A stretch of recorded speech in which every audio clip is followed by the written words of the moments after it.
The political members of the governing bodies abuse the teachers and misbehave with them due to their low quality and lack of sense of mannerism.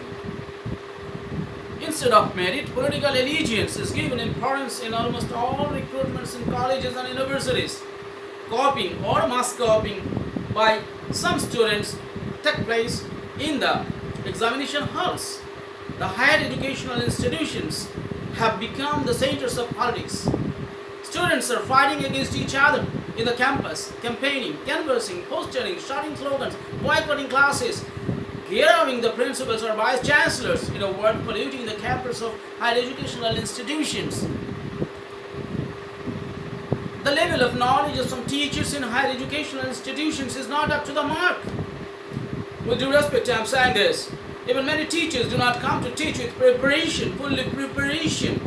Hence, they fail to attract the attention of the students in classrooms with their way of teaching. Most of the college teachers are not doing research-oriented works. The salary of college teachers is now attractive and is very good.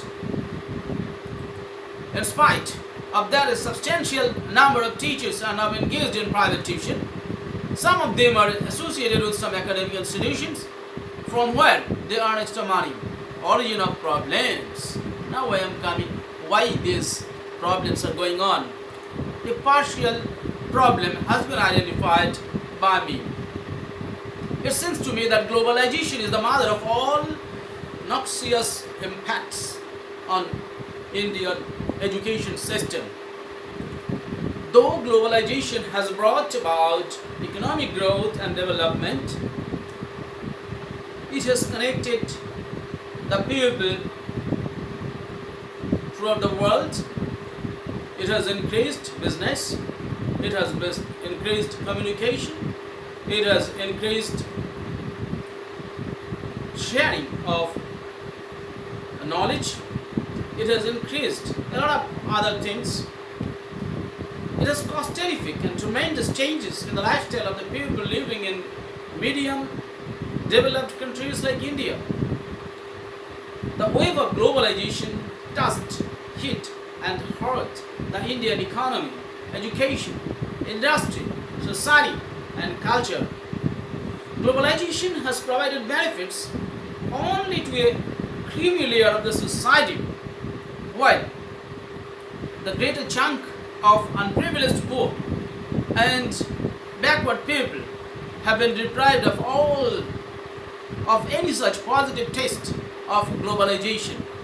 Joseph Stiglitz has said that international institutions like the World Bank and the IMF have made it harder for the poorer nations to get rich in.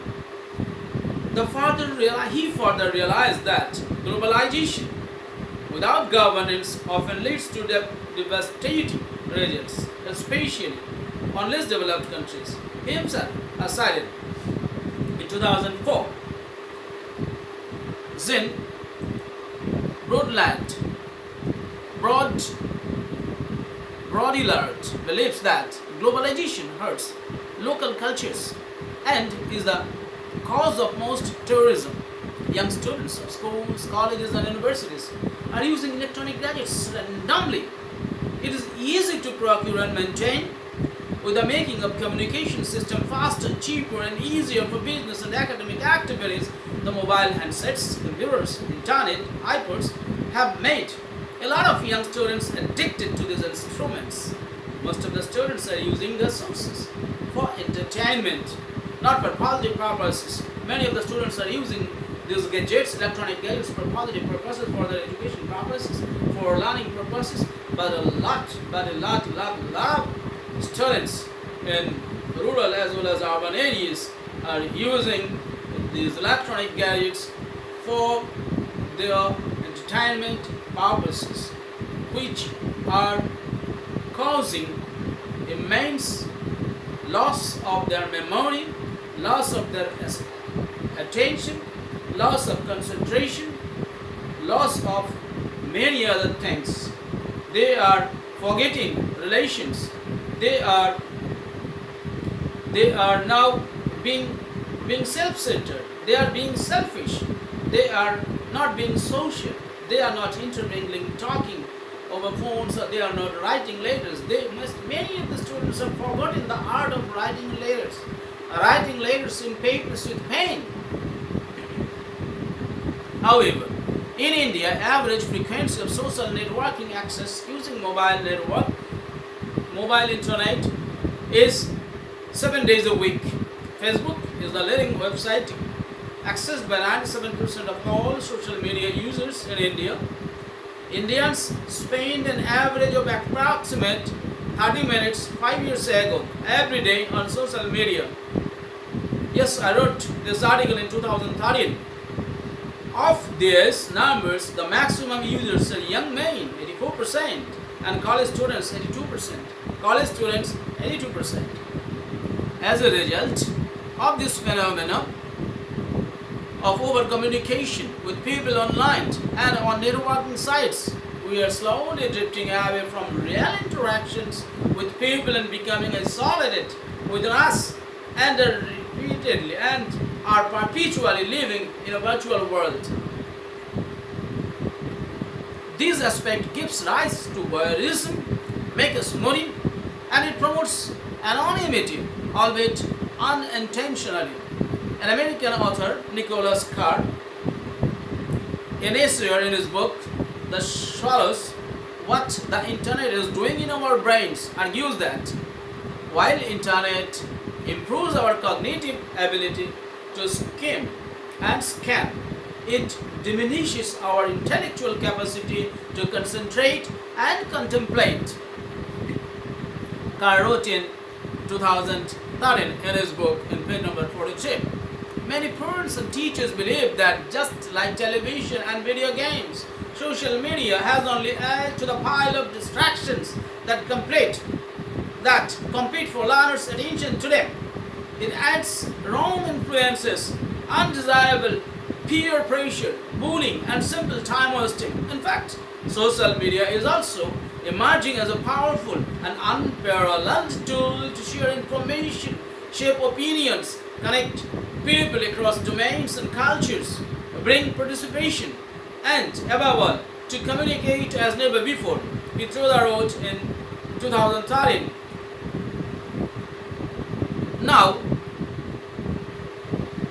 for about 66 million Indians are on social media, and this number is fast growing with 150,000 new users joining social media platforms every month. This is the status of 2013.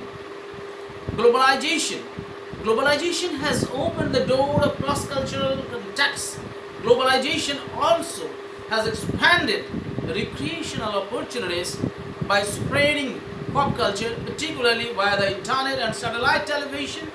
It is claimed that globalization was predominantly driven by the outward flow of culture and economic activity from the West, and particularly the United States, and is better understood as Americanization or Westernization.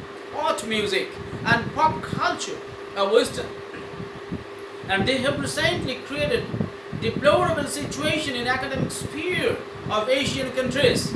Bad effects of hot music and observing frequent festivals by local youths can be better understood from the following utterances of some respondents, including the college students and university professors. One college student told me that throughout the year there are different festivals and pujas, worships of goddess and goddesses in our locality and rural areas mainly. On those occasions, mics and DJ boxes are played in very high sound. So, on the puja days, I cannot read at home. Other than that, in the evening, my mother, grandmother, and aunts watch television serials. The sound of television also affects my studies and breaks my attention. This view was corroborated by another student of class 12. His name was Ghanshyam Guru. He was my student. He told that consumption of wine, dancing with the rhythm of pop music, and playing high volume boxes till the late night have recently become general tendency during any local festival in Indian subcontinent. These are all ill effects of globalization.